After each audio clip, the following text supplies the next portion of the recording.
Welcome to another episode of the Grizz Nation podcast. I'm your host, The Big Grizz. As always, want to give a shout out to the King's Lab for sponsoring this episode. I'll put a link in the description. Go check it out. Click on it. Use code Grizz at checkout. Get you 10% off. Shout out to them for sponsoring every episode. Love them. So, today's episode, as you can tell by the title, what's going on in the world? What's the big news right now? There's a new pope. I don't know how many people that watch the podcast are Catholic or not. I know I'm not Catholic, but my wife is Catholic. And that seems to be all the headlines going on right now. So I was like, I'm gonna do a little pod on that and see what we can find out about some of this stuff. Again, a lot of it, I'm not going to really know what I'm talking about because I'm not Catholic. But we'll go through the internet together and see what we can find out. So, as most people know, the last pope was Pope Francis, which he just passed away. This new pope, his name is Robert Francis Prevost, but he is going by Pope Leo XIV. I'm not actually sure why they changed their names like that and pick names. This would be a lot better if we actually had somebody who really knew what they were talking about, but I have no idea. I've been doing some research, trying to find different things. I didn't exactly find what that's about, but they all pick a name. And there's common ones and uncommon ones, but that's the name he chose. So the biggest deal about this new pope, again, I have no idea what direction he's wanting to take the church and everything. There hasn't been a whole lot revealed just yet. I mean, he just got elected. But the biggest controversy, if you will, is that he's the first American pope. A lot of people don't like that, did not like that at the beginning. Apparently, he has spent a lot of time in South America. He speaks like 3 languages. I think it was Spanish, Italian, and then English. But it seems like the people that were worried about him being an American, that's kind of settled down because he's got ties with South America. He's kind of been all over the place. Why that's a big deal? I mean, I guess I can see it's a big deal because he's the first. But of course, people want to make everything political, and he's an American, and Trump's the president, and America's doing this and doing that, and so they want to make it political. But it's kind of unique. He's the first American pope, so we'll see how that plays out. I personally think, from the church's standpoint, it's a smart move. I do think it's a little political.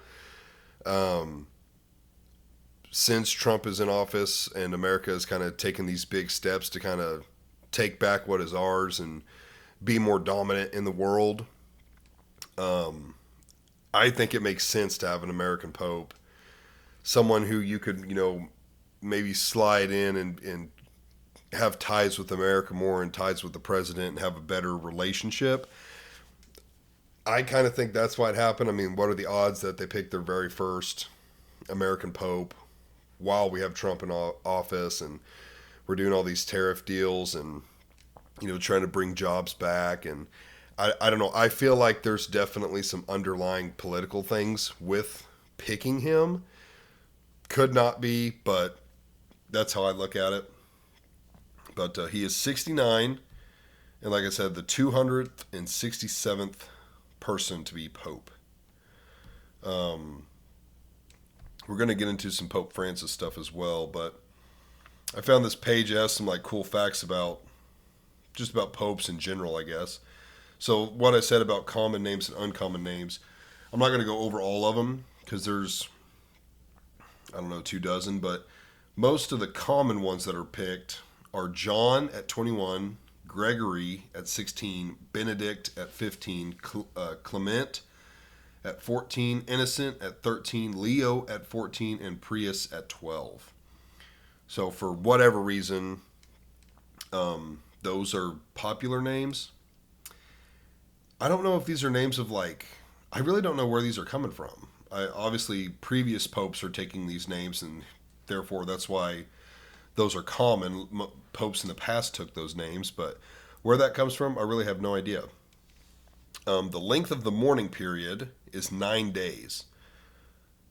Again, like, why do they pick 9 days? No idea, but apparently that's how long that they. I guess that's how long the dead Pope kind of stays out and people mourn him and stuff. Anti-popes. I need to give that a quick goog. There's been two. Wow, what is that name? Hippolytus was the first one, and Felix V was the last one back in 1439. I'll give that a quick goog. Anti-pope. What do we got here? A person who claims to be Bishop of Rome and leader of the Roman Catholic in opposition to officially elected Pope. I mean, what does that mean, though?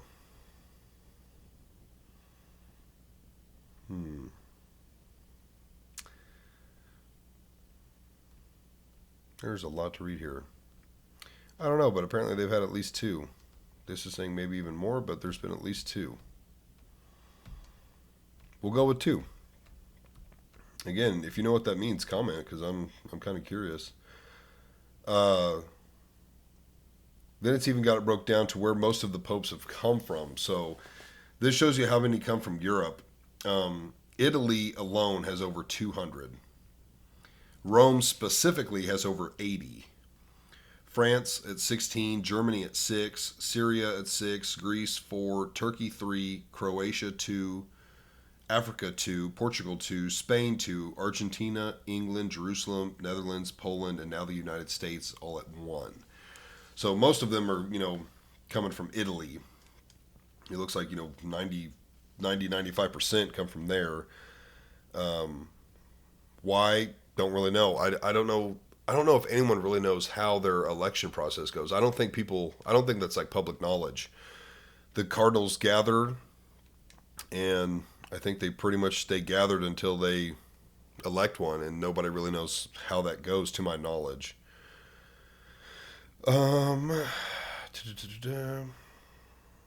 Popes who were called great. There was 3 of them: Saint Leo, Saint Gregory, and Saint Nicholas. No idea why they were called great, but apparently they did something good. Let's look at one. Saint Nicholas the First. Let me goog here. Come on. Should I have been more prepared? Maybe. Saint Nicholas. Where you at, bud?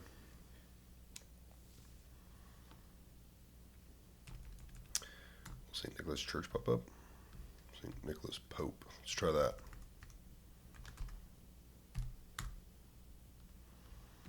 Okay. Called Nicholas the Great.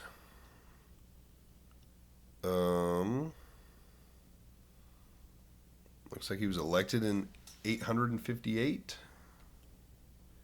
Yep. Him and 2 others were named Great. Apparently they're just called Great because they had a really good reign or legacy, whatever you'd want to call it. There's all kinds of stuff in here, but I mean, I don't know what he did specifically or the other 2, but only 3 have ever been labeled as great. The longest and the shortest reign. I thought this was kind of interesting. Pope Pius the Fourth was Pope for 31 years, which seems like quite a long time. The shortest is insane. Pope Urban the Seventh, which was elected in 1590, was Pope for 12 days. Pope Urban the Seventh. Let's look at that, because 12 days, unless you elected somebody that was extremely sick. Pope Urban the Seventh. 12 days that's kind of crazy.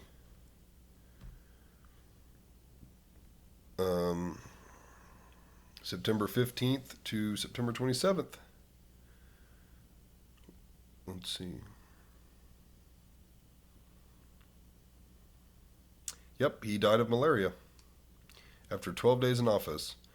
I don't know if they would have even realized or known that he had malaria when he was elected. I mean, you would think they would have been like, oh, he's extremely sick.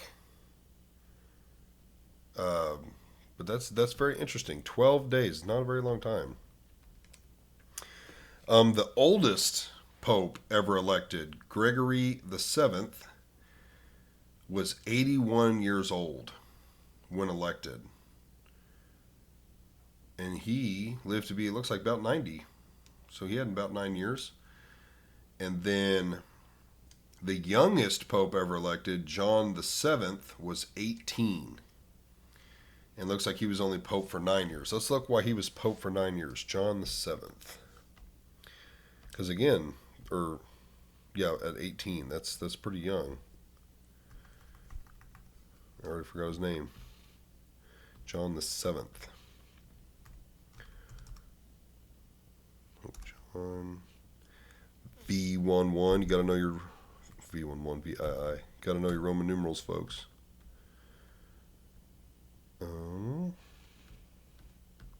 Right, I got that right. Yeah, John the Seventh, 18. He just died. Oh no, well yeah, he died young, but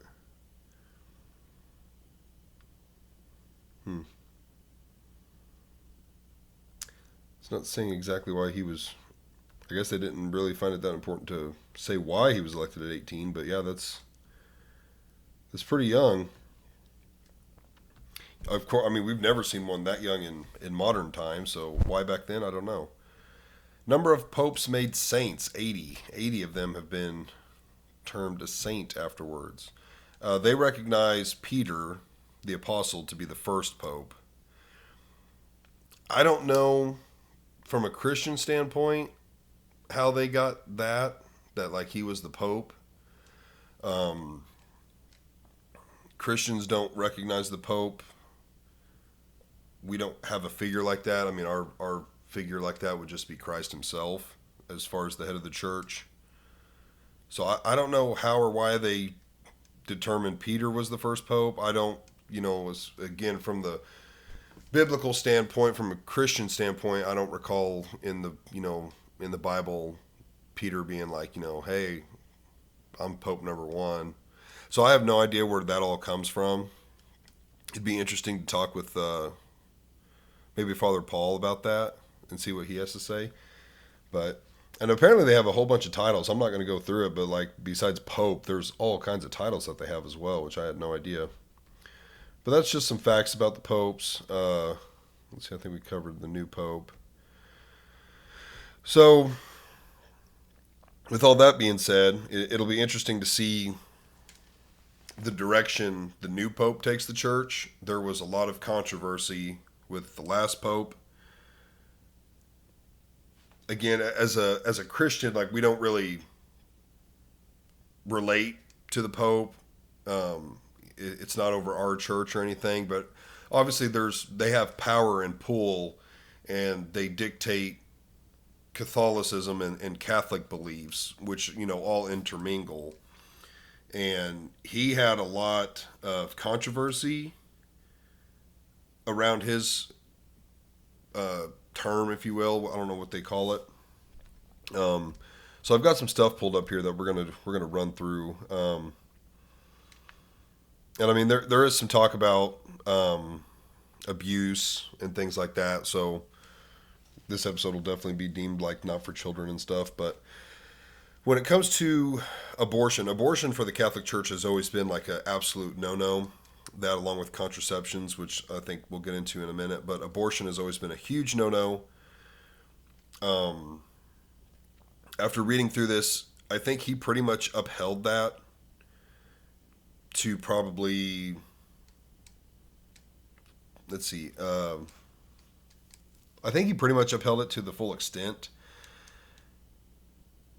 I guess certain bishops were trying to deny communion to, well, it looks like they were just trying to deny it to Biden because of his abortion stance, which,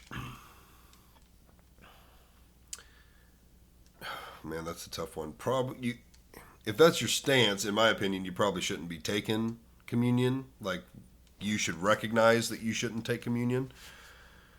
Of course, someone like Biden, you're probably Catholic just for shits and giggles, for show. Like, you're not going to mass, or you're not a true Catholic. I mean, you're not a true Catholic or a true Christian, anyways, if you support abortion. In my opinion. So, to deny somebody, I don't know. I don't know if you should deny them, or if them as a person should just realize I shouldn't take it. But he said that they shouldn't deny people communion; they should be allowed to do it. But he did uphold that abortion in the eyes of Catholicism, Christians, that is wrong. Apparently, there was some abuse scandals, which is ironic for the Catholic Church. Seems like he did some stuff to uncover that and investigate it. I don't think in the past that's always haunted the Catholic Church, especially like the early 2000s. A lot of stuff came out. It was a really bad deal. That's always been the running joke about Catholicism. And I say joke lightly, like it's not a joking matter, but after reading this, it does seem like he did try some stuff to make sure that kind of stuff doesn't happen, and if it does happen, it's not brushed under the rug and kept secret. That being said, you don't fully know. This was interesting. The Pope before him, which would have been Pope Benedict, resigned, which I think I have heard of popes doing that. Most of them die, and that's how they get out of being a pope. Or, I don't know what to call it, not get out, but they stop being pope when they die is typical. The one before him did resign. Don't know why. I think that's a pretty rare thing to happen. But, however, he did finish his days at the Vatican. He just lived at the Vatican, and this said, Pope Francis basically like bounced ideas off of him and tried to get some of his wisdom while he was there. Interesting that he resigned, though.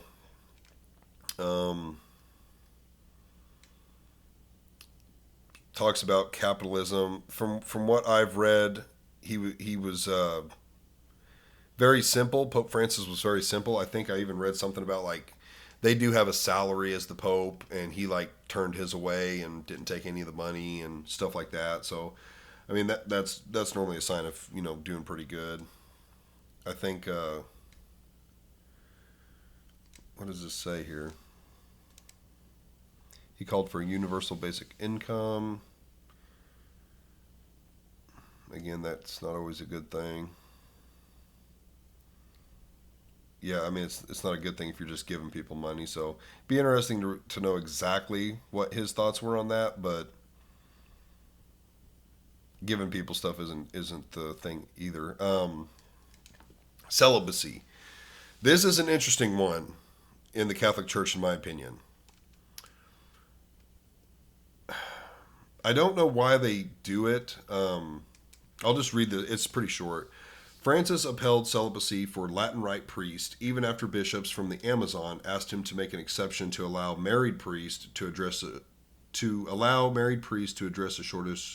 shortage of clerics. Clerks? Don't know. Francis had long said that celibacy requirement could change since it was not a matter of doctrine, but it was too politicized, and he didn't want to be the first pope to take that step. So, to my knowledge, it is doctrine. Like, that is a rule. So I don't know. I mean, maybe I'm wrong, but it seems like that is a rule. It's not like you should be celibate. It's like you will be, more than a should be. But ever since, I go to mass frequently, almost every week. It's always something I've wondered, because they do talk about there being a shortage of priests. And it's like, well, I could think of one ginormous reason why people don't want to become priests, because there's, from the Christian viewpoint, I would say you don't really have a shortage of preachers. I mean, in some towns there's a church on every corner, and every church has a preacher, sometimes multiple. So why do you think there's a shortage of priests and not preachers? Well, to me, the number one, because there's a lot of Catholics. I think earlier I was watching something about the Pope being elected, and he was the head of 1.4 billion Catholics. Okay, well, there's probably just as many Christians. So, what's the number one thing stopping people from becoming priests? Well, you have to be celibate. Like that would obviously turn a ton of people away. Forget the simple fact of just wanting to have sex, but wanting to, have a wife, wanting to have children, wanting to have a more normalized life, to where you have a home and a family and a 9 to 5. Some preachers have 9 to 5s, or they, they do side work and stuff, where a priest, you have no wife, you have no children, I think they only work for the church, which is, that's a good thing. I think working only for the church, but yeah, that's a huge downfall. And again, lightly, look at the early 2000s and all the stuff that happened, all the unfortunate past that the Catholic Church has with abuse incidents. A lot of that, if, I'm not going to say all, but a lot of that probably wouldn't have happened if these priests were allowed to be married. I have heard of some very rare circumstances where a priest is married. I don't remember his name, but I believe he was a priest in the Mount Vernon area, and he was married. It was a weird deal. Basically, he was a preacher for like a Christian church, had already married, had kids and all that. But because he converted to Catholicism and he was already a preacher, they allowed him to become a priest. And he was married and had kids. So maybe it's not doctrine. Maybe there is allowance for it. I mean, there obviously was, because this guy was a married priest. Maybe that's the only way it can be done. I really don't know, or even think, like, if you're 18 and decide you want to be a priest, that they're like, well, you shouldn't get married. I'm pretty sure it's just like that's not an option. Like, you're a priest, you're celibate. So I don't know. I've always said that that's a weird one that they should change for two big reasons. One being abuse in the past and stopping that, and two being, if there's a shortage, I'm 99.9% sure there's a shortage mainly because of that reason. I think a lot more people would become priests if you could just have a normal, family life. But that's my opinion. I don't know. It's a weird one for sure. Again, just doesn't make sense to me. Something about China doesn't look like too much. Contraception. So being married to a Catholic, I know this is a big one. Catholics as a whole don't believe in using contraception. So that would be anything from condoms to birth control to a woman getting her tubes tied to a man getting a vasectomy. Like, they don't believe in any of that. It goes against, like, God's teachings that, or God's will that you should be fruitful and multiply and things like that. He defended that stance. They are big on what do they call that? Natural family planning, which is basically, while your wife is ovulating, you guys don't have sex. That's natural family planning. That's what the church kind of endorses. He did later on go to say that because of the Zika virus, it was causing malformations in many, many births, and because of that, certain women who were either exposed to the virus or had the virus or something were allowed to use contraception, and his quote was, "Avoiding pregnancy is not an absolute evil." So they made um, what's the word, exceptions, I guess. They made exceptions for that, but as a whole, they don't believe in it. Um, from a Christian viewpoint, I've never done enough like reading on my own. I've talked with people about it that would know more than me. To my knowledge, we don't really see things that way. I don't see anything wrong with thinking that way. Like I can see their belief and their understanding of not trying to basically play God and dictate like, oh, I don't want to have children. Like basically you could, just like abortion, you can be unresponsible, and then when something happens, you don't have to be responsible for it. I understand that thinking. At the same time, I don't think that's like a, oh, you're going to, you're going to hell because you wear a condom, or you're going to hell because you got a vasectomy. I don't personally believe that. There's a whole nother alley that I don't want to get into because it could get pretty uh, in detail, but there's other things that, from what I've learned, that Catholicism as a whole kind of thinks differently. How do I want to word this? Because I don't want to get too in detail. Catholicism as a whole has a different belief on certain things between a man and a woman than what I think most Christians and how we view it believe. Again, I've spoke to Catholics and Christians about a little bit of this, and there's definitely a difference in belief. And I do understand the way they think about some of these things. Like I can see, like, okay, like I do understand, because you're taking it out of God's hands in a way and putting it into your own, and nobody's nobody's called to play God. But when it comes to certain things, like let's say you're just financially strapped or something. You've already got 3 or 4 kids, and like you can't afford, or it's going to put a heavy burden on you if you have another kid, because kids are extremely expensive. I mean, hell, before you leave the hospital, unless you're a freeloader, if you're a hardworking person who has insurance, you owe a couple grand, when you leave the hospital, just for being there and having the kid, which is crazy. Like somebody who works and has insurance has to pay, and then somebody who's just a freeloader goes in and has it for free. It's absolutely mind blowing. Actually, when you think about it, it really pisses you off, But so I mean, right off the bat, it costs a couple grand just to have a kid, or more. I don't know. We never did the C-section route, but I'm sure it could rack up thousands and thousands of dollars just to bring the kid into the world. And then, as all parents know, you've got diapers and wipes and clothes and toys and bottles and formula and doctor's visits, and I mean, it's never ending.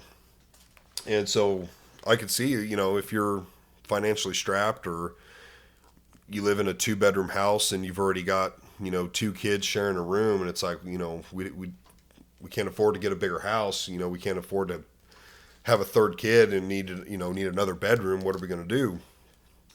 So to me, when it comes to things like that,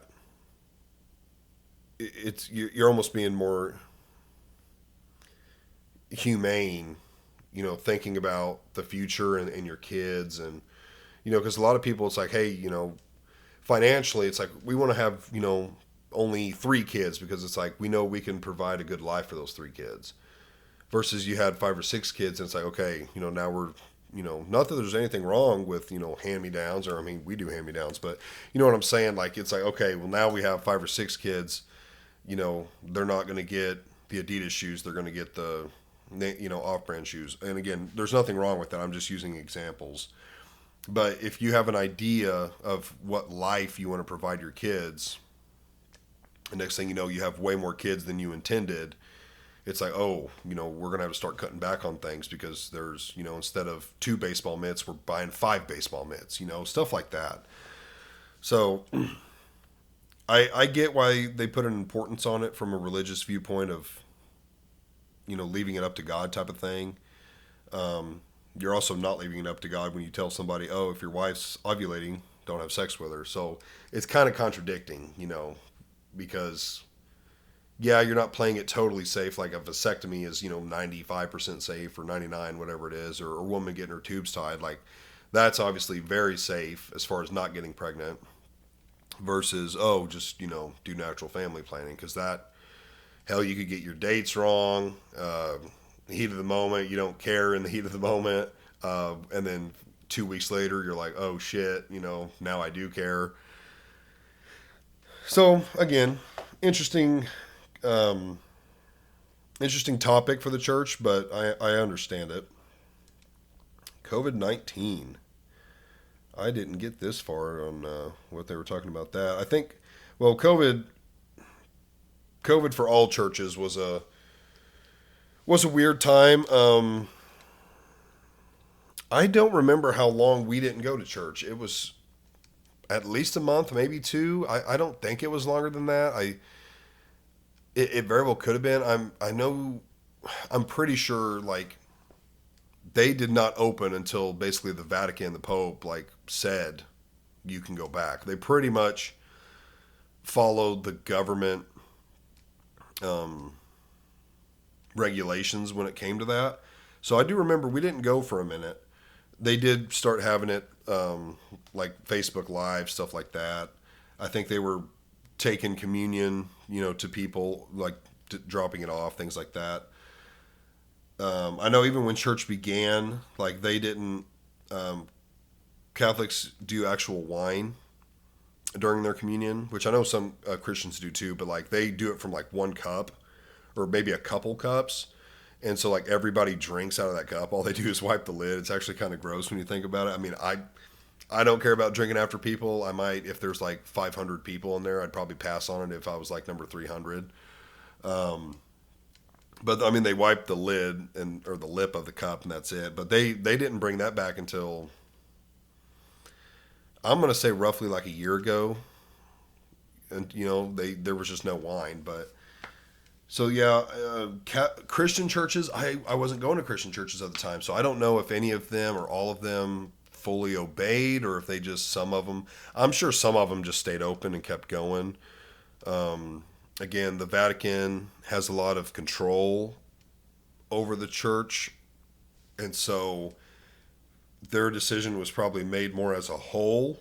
To whereas with Christians, you've got all kinds of different denominations, and so there's no one man like dictating all the rules because we just have Christ as the head of our church. So I'm sure for a lot of Christian churches, it was just a church by church, like, hey, we're just going to close, or hey, we're going to stay open, but if you're like have health issues or if you're elderly, we would prefer you not come. Or maybe it was the opposite, like maybe they wanted the old people to be able to go, and so they asked the young people to stay home. I don't know, and maybe some of them just said we're open and we don't care. That is personally what I think should have been done. You should have just said, again, most people I know in the area I live, people didn't really care about COVID, so you just go. Like if you want to go, go. I mean, at the end of the day, in my opinion, it was a flu. I don't want to get all political and talk about COVID, but it was just a flu. So, I mean, whatever. But yeah, that's how they handled it. The death penalty. He called the death penalty inadmissible in all cases, regardless of the severity of the crime. This is an interesting one as well because I've got two different viewpoints on the death penalty.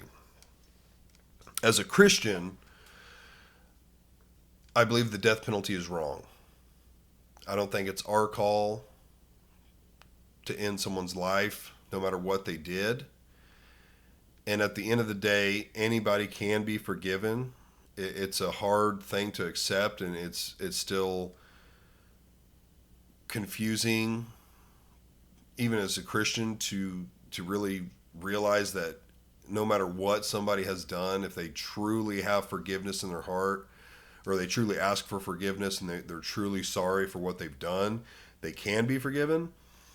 I think in a lot of cases when people have done some really insane stuff, they're so mentally gone that they won't ever feel sorry for what they did, or maybe they don't have the mental capacity to actually realize what they've done and feel sorry. So just because we say no matter what somebody's done, they can be forgiven, while I do believe that, I think a lot of these people that do these heinous acts are not the kind of people that would ever feel sorry and ask for forgiveness anyways. Um, Especially, somebody who's done something to children. It's a hard concept to think that, yeah, they could be forgiven, but again, I always fall back on they're not the kind of people that are going to be sorry anyways. So it's one of those things where it's like a technicality. Yeah, they could be forgiven, but I don't think they would even realize what they've done or feel sorry for what they've done. And then from a from a human standpoint, I do agree with it. One reason being, I don't want somebody to sit in prison for 80 years and our tax money be taking care of them and giving them 3 meals a day and a place to rest their head on my dime. So it's like I'd rather just get this over with and save the money. And then two, it's like if you've truly done something that's worthy of that, you need to put yourself in the victim's shoes, the family of the victim's shoes. And that to me is where, from a human standpoint, that's where I would leave it. Like it would be something to where you go to the family and you ask the family, look, this guy or this woman qualifies for the death penalty. What do you guys want? Do you want to see that happen, or do you want to see if he's sorry, or do you just want to not go that route and just let him stay in prison for his whole life? Like, what do you want to do? I think it should be more of a family matter. I think the courts should be able to determine, yes, this justifies, we could use the death penalty, but at the end of the day, we need to ask the victim's family. And while like an eye for an eye is not a Christian way of looking at something, man, it's a tough one. It really is a tough one. Yeah, because it's like an inner battle between good and evil. Like your Christian side is like, no, you shouldn't do it, but in the country we live in, where you're allowed that freedom, to believe what you believe. I think that's one of those things that should be allowed, but it to me should be ultimately up to the victim's family. So, but yeah, he pretty much said like there's never a reason for it, which I definitely see why somebody as the leader of the church would say. Like it makes sense. Divorce. Let's see what he had to say on divorce. Francis divided the church by issuing an opening to divorced and civilly married Catholics to receive communion. So I guess that's just simply saying that, like, if you were divorced, you shouldn't be receiving communion. Divorce in the church, both Catholic and Christian, is a no-no. Um, that is something that Christ teached. Like, you don't get divorced. Like, that's the whole reason you get married and say your vows and everything. It's until death do you part. From a Christian standpoint, again, it's one of those things. From a Christian standpoint, it's a no-no. You're not supposed to do it. From a human standpoint, I understand why people do it. Do I believe there are certain circumstances where I would justify it? Yes. Are there also, could you also have the humility and the intentions of trying to make it work, yes. Like, just because something happens that doesn't justify instantly getting a divorce, many things can be worked through, no matter how, good or bad they were. But that being said, from a human standpoint, like if your husband or wife cheated on you, those are, in my opinion, pretty good terms for you to want to leave that person. Could you work past that and get through it and make amends and come together again? Absolutely. Then you start getting into, okay, well, what if the person does it a second time, a third time, a fourth time? Well, from Christ's viewpoint, I can't remember the exact scripture, but he said something like, you should turn your cheek. It's like 77 times, or I don't remember, but you know, excuse me. Through his eyes, there should always be forgiveness. At the end of the day, we are just humans, though, and we are not Christ. While Christ says you should always look to forgive, I always look at it as like there's a reality point, though, of we understand the teachings and we understand why he's saying these things and why he wants you to be this way. But let's say you were with your spouse and they've cheated on you 7 times and you've forgiven them all 7 times, and then they do it an eighth time. Are you just supposed to forgive them again? Because what if it starts getting up into the teens or the 20s or the 30s? Like, at what point are you still just always supposed to forgive? In Christ's eyes, he would say yes. The church would say yes, you should forgive, and do what you can to help that person stop doing it that way. From a realistic viewpoint, that person may never stop, probably won't stop. Are you willing to go the distance? Because what if they stop at 13, but you're only at number 8?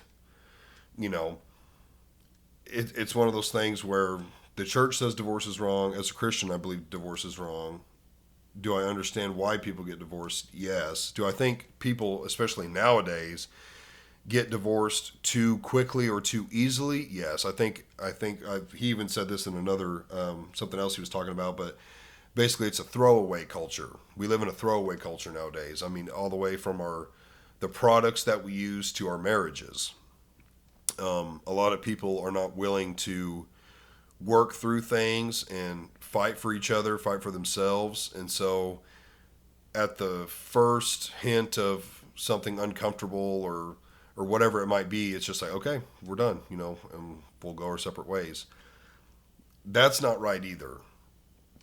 I think a lot of marriages could be saved if people just worked through their things, whether that was, going to their church to talk to people, or maybe you're not a church goer. I mean, that already is not in your favor if you're not a church. Like, if you're not a Christian, I think the percentage of divorce is like sky high compared to people who are Christians. But if you're not willing to even try to work through things, it's not going to be good. But then again, you come to things like abuse. Like if you're being physically abused, are you supposed to stay? Man or women, men can be physically abused too, but are you supposed to stay just because it's wrong? It's one of those things that's really unfortunate, because you would just hope that stuff like that never happens, but we live in a very evil world, and obviously it does happen.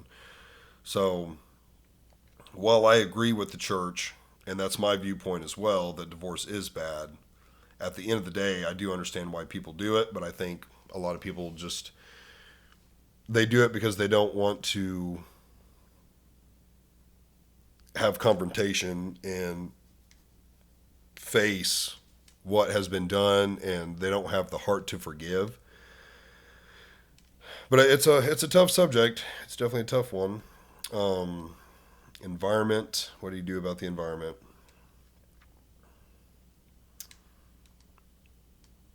Doesn't sound too interesting. This one doesn't sound interesting. Islam. Ooh, what did he do with Islam? Troubled relations with Islam. Uh-oh. By forging ties with Sunni and I don't know what that one is. a couple of religious leaders.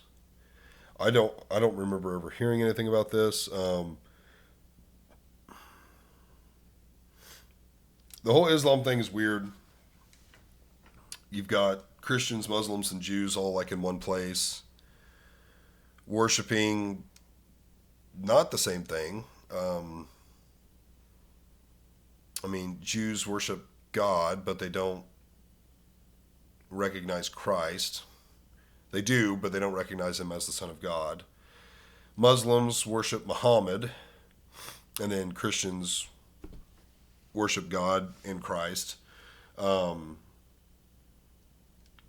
It's a weird thing. At the end of the day, I believe like that land was promised to the Jews.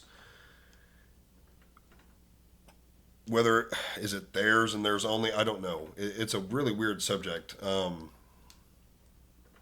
It was promised to the Jews, but the Jews don't recognize Christ. So to me, it's like, why are you there?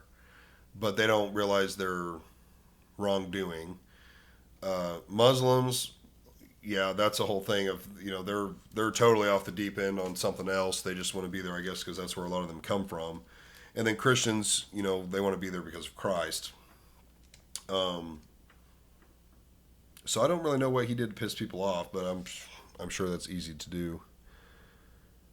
Latin Mass, controversial moves. What did he do here? He reversed Benedict and reimposed restrictions on celebrating the old Latin Mass. Francis said he had to act because the spread of the so-called Trident Rite after Benedict relaxed restrictions in 2007 was becoming a source of division in the church. At the end of the day, I don't know why anyone would want to go to a Latin Mass unless you speak Latin, which very few people do. Maybe to see it once, to just say you went to it and got to hear Latin and experience it, I guess I could see that. But at the end of the day, I have no idea why you'd want to go because you have no idea what in the hell is being said. So I know that's the thing. I don't know if there's any around here. I'm sure there are. I think maybe Springfield has one.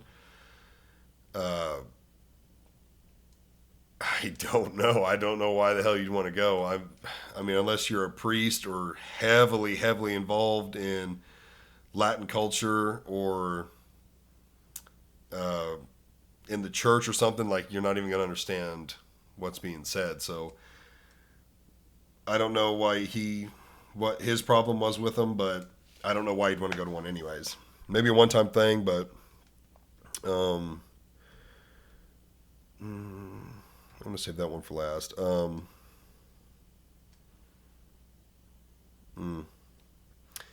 Francis consistently called for a greater role for women in governing the church. Okay. So, I know they have nuns. I don't know a lot about nuns. I think they're mainly, like, a lot of them are teachers, and they help with like children and women's what would you call it, like charity type things, stuff like that. As far as governing the church, this is a hot topic. I think this is going to be maybe unpopular. There's no role, in my opinion, in leadership for a woman in the church. That's a lot of people are not gonna like that. But if you look at the layout of leadership, Christ is the head of the church, and then you have man, who is the head of the house, and then you have like the women who are over the children, and then you have the children. So it's my belief that as far as like preachers or priests, like there are no women priests, I know that, but like preachers should be men and not women. Now, Sunday school, excuse me, this freaking cough won't go away. Sunday school, stuff like that, where children are being taught, I think that's a great place for the women to relate more with the children. But as far as like a woman preaching to the mass, I don't personally believe in that. I don't think that's the order that God laid out for the church. Like I said, it's Christ is the head of the church, man's the head of the family, women are over the children. Um, so it seemed like he did put a couple of nuns in some kind of administration roles, and that caused um, some commotion throughout the church. Um, yeah, there are no women priests; they're only nuns. Uh, I've never, well, I maybe have seen a nun before, but I've never even seen one in church. So like, I don't know a lot about what they do, but as far as like getting up and preaching and stuff, they don't do that. But they do a lot of good work. I mean, we've all heard of different saints or saints that or nuns that were saints and stuff like that. But that might be a hot take. I don't know. I know a lot of Christian churches now that have either like a woman preacher that maybe like they have like multiple preachers and like one of them's a woman or um, things like that. But that's not my personal belief. So we'll see what people think of that one. Um, Vatican reform. So apparently he did do some stuff as far as combing through the Vatican's finances. He claims they found some fraud and things. That is not a surprise to me. Um, but it looks like they put caps on things, made salary cuts, um, probably found where some money was going, where like it, not like it was going to something bad, but like it was just kind of being wasted. So that was probably a good thing. Nuclear weapons. Why would he talk about this? He went further than his predecessors and church teachings, saying not only the use but the mere possession of nuclear weapons was immoral. The church previously held that nuclear deterrence could be morally acceptable in the interim as long as it went forward mutual. Um, yeah, I don't know why he was so involved with nukes, but yeah, nukes is one of those things where like it'd be better if the whole world didn't have them, but because one person does, we need them too. That's kind of my viewpoint. They're obviously extremely harmful and dangerous, so it'd just be cool if everybody was like, "Hey, we're just going to get rid of them." But obviously, you couldn't actually trust everyone to do that, so it's best just to hang on to them. I feel like that's kind of the point we're at in this world, where like even if everybody said they would do that, you could never believe everybody, and everybody would probably have that viewpoint about everybody else, and they're like, "Well, we'll let them think we're getting rid of them, but we're not going to." So that's, I mean, there's almost no good even talking about it. I guess you should remind people we probably shouldn't do it, but if we keep saying that, why do we still have them, type of thing. It all comes down to trust. Um, so this is the one I'll say for last. This is the big one that's super controversial for the church. The LGBTQ plus stuff that Pope Francis dove into. He was famously quoted saying, "Who am I to judge?" And that is right. We're not called to judge people. Um, that being said, you can observe right from wrong. And you don't have to judge someone in order to disagree with them and think they're doing wrong. Like, there's a difference. Um, how do I want to word this? Like, if a blind person is crossing the street, I'm not judging them by telling them they're stupid for crossing the street with no one helping them and there's traffic. It's a fact. Like, you're blind and you're crossing the street and there's traffic. It's it's not good. Okay? That's not judging the blind person. That's calling the blind person out for them doing something wrong. Okay? Or that we believe is going to hurt them, cause them harm. So Christians are not judging the gay community. It's more of, we believe that is wrong because the church teaches against it. Christ says it was wrong, and therefore we don't believe in it. We don't. You've always heard like the love the sinner, hate the sin. It's not that you have to hate the person, but you don't have to support the person either. Okay, you don't have to just say, oh well, it is what it is, and you don't have to be mean to the person. You don't have to do anything to that person. You don't have to be friends with them. You don't have to acknowledge them. You don't have to be mean to them. You don't have to be nice to them. We don't agree with it. In the church's eyes, it's wrong. You'll go to hell for it. And while I get his teachings as far as, we should love everybody, there's a difference between loving everybody and then just blatantly accepting sin and like welcoming it into the church and saying it's okay. There's a big difference in that. Okay. I'm trying to walk this fine line because I'm trying to just word it correctly to where people understand, like, you don't have to hate the person. You don't have to do anything mean or anything like that. But you don't have to agree with people. It's like politics. Like, I'm a Republican. You can be friends with Democrats. Okay. Do you want to bring up politics with them? No, because it's probably not going to, you don't see eye to eye on that. But, maybe you have common ground somewhere else. Maybe you like the same genre of movies or music or video games or whatever. But yeah, he basically really opened up the church to it.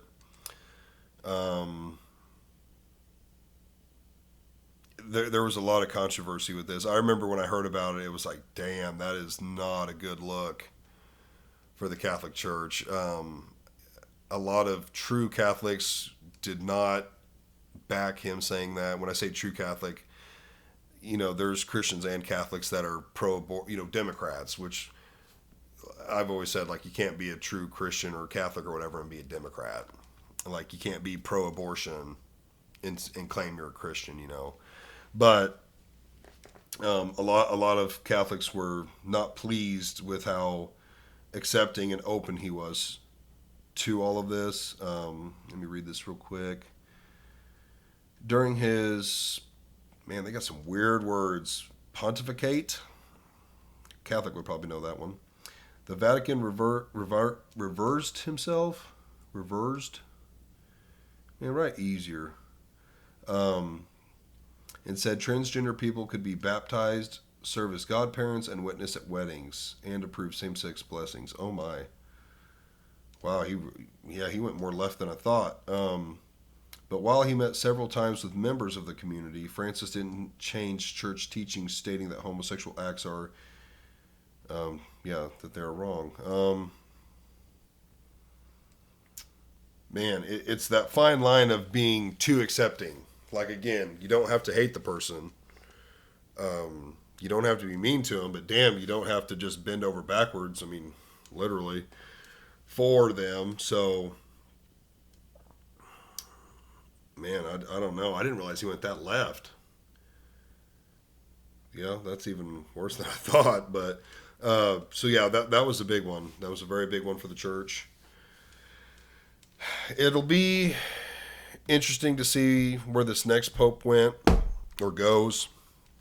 I believe another thing I had read was that Pope Francis did elect a lot of the cardinals while he was in. I think there's like 120 or 150 total, and while he was pope, there was quite a few that were elected under him. And so, like, did he elect a lot of like-minded cardinals? I don't know. Them electing an American, would that make me lean more towards they were not like-minded like him? Maybe, but I have no idea what this new pope thinks. We haven't really heard. I mean, he's only been in a few days, so we haven't really heard what direction he's going to take the church. He's very heavily invested in South America and Europe as well. So although he's from America, born and raised, he spent a lot of time outside. I mean, he had a dual citizenship. I think it said Brazil or Belize or something. So, yeah, it'll be interesting. I'll be interested if I pissed a lot of people off or not. But I don't know. It's just an interesting topic, an interesting time. Probably in most people's lifetime, you only see a handful of popes be elected. Not that a lot, it affects a lot of people, or people pay attention to it. But even as a Christian, like the Catholic Church does have a lot of power and pull and influence in the world. So him being an American, I think, could be a good thing. It could be nothing. It could be bad. I really don't know. I don't know what this guy's viewpoint on stuff is. So it'll be interesting to see which direction it goes. But until then, we'll have to check the weekly news and see what he says. So, guys, we'll end with that. Thanks for watching and listening. Um, we are approaching 90 subscribers at the moment. Like I said in the last episode, we're shooting for 100, trying to hit those triple digits, become big time over here at Grizz Nation. So if you're watching and you're not subscribed, go click that subscribe button. Help me get to 100. After that, we only got 900 more to 1,000, so it'll be a breeze. But yeah, for real, if you're not subscribed, click the button. It'll be cool. Help me get to 100. And if you're not following me on Facebook or Instagram, go follow me over there. And what else do I got? I think that's pretty much all my socials. I'm on Spotify as well. And then, shout out the sponsor again. Go check out the King's Lab. I know sometimes I say the King's Lab, sometimes I say Hell the Sun. The company is the King's Lab. The product is called Hell the Sun. I just always call it either or. But for real, guys, it is a really good product. Follow him on Facebook as well. Max and I, we work out together before work, and we always take videos of our lifts and stuff. And he normally every week releases a new video, and those are always cool to watch. They're normally pretty funny.